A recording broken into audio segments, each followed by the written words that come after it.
ভৈরব নদী থেকে গঙ্গার পাড়ে প্রায় ৩০০ বছরের পুরনো এক বিশ্বাস, এক দেশ থেকে আরেক দেশে বয়ে আনা এক ঐতিহ্য। আজ আমি তোমাদের বলবো নতুন গ্রাম দাসপাড়া দোয়াজারি শীতলা মায়ের পূজার ইতিহাস। তবে এই পূজার শিকড় লুকিয়ে আছে আজকের বাংলাদেশের খুলনা জেলার দোয়াজারি গ্রামে, ভৈরব নদীর তীরে। শোনা যায় আজ থেকে প্রায় ৩০০ বছর আগে স্থানীয় জেলে দাস সম্প্রদায়ের হাত ধরেই প্রথম শুরু হয়েছিল এই শীতলা পূজা। সেই সময় পূজাটি ছিল অত্যন্ত জাঁকজমকপূর্ণ। ভৈরব নদীর পাড় জুড়ে ঢাকের শব্দ, মানুষের ভিড় আর ভক্তির আবহে যেন মায়ের আরাধনা হয়ে উঠত এক মহোৎসব। কিন্তু সময়ের সঙ্গে সঙ্গে বদলে যায় অনেক কিছুই।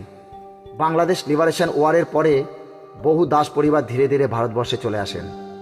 একসময় যে দোয়াজারি গ্রাম পূজার উৎসবে মুখর থাকত, সেখানে ধীরে ধীরে কমে আসে হিন্দু মানুষের সংখ্যা। আজও সেখানে পূজা হয়, কিন্তু সেই পূজার আড়ম্বর আগের মতো আর নেই। তবে বিশ্বাসের কোনো সীমানা হয় না। মানুষ যেমন ভিটেমাটি ছেড়ে এপারে এসেছিল, তেমনি তাদের বিশ্বাসও সঙ্গে করে চলে এসেছিল গঙ্গার এই পারে। এই পূজাকে ঘিরে জড়িয়ে আছে এক অলৌকিক কিংবদন্তি।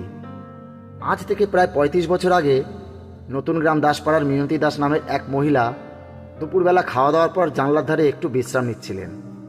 হালকা তন্দার মধ্যে হঠাৎ তিনি এক আশ্চর্য দৃশ্য দেখলেন।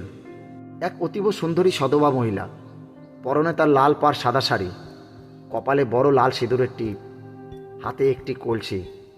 তিনি যেন কোথাও জল আনতে যাচ্ছিলেন। হাঁটতে হাঁটতে হঠাৎ জানলার দিকে তাকালেন। তারপর এক মায়াভরা দৃষ্টিতে মিনতি দেবীকে দেখে শুধু বললেন, আমি এই আসলাম। ঘুম ভেঙে মিনতি দেবী বিস্মিত হয়ে যান, কারণ এই মহিলাকে তিনি আগে কখনো এই এলাকায় দেখেননি। কিন্তু সেই মুখ, সেই চোখের দৃষ্টি কিছুতেই ভুলতে পারছিলেন না তিনি। কয়েকদিন পরে তিনি এই ঘটনার কথা বলেন পাড়ার এক খগেন ডাক্তারকে, যিনি শুধু ডাক্তারই ছিলেন না, তিনি নাম সংকীর্তন ও ভাগবত পাঠের সঙ্গেও যুক্ত ছিলেন। মন দিয়ে সব কথা শোনার পরে খগেন ডাক্তার শান্তভাবে বলেছিলেন, তিনি আর কেউ নন, তিনি আমাদের স্বয়ং শীতলা মা।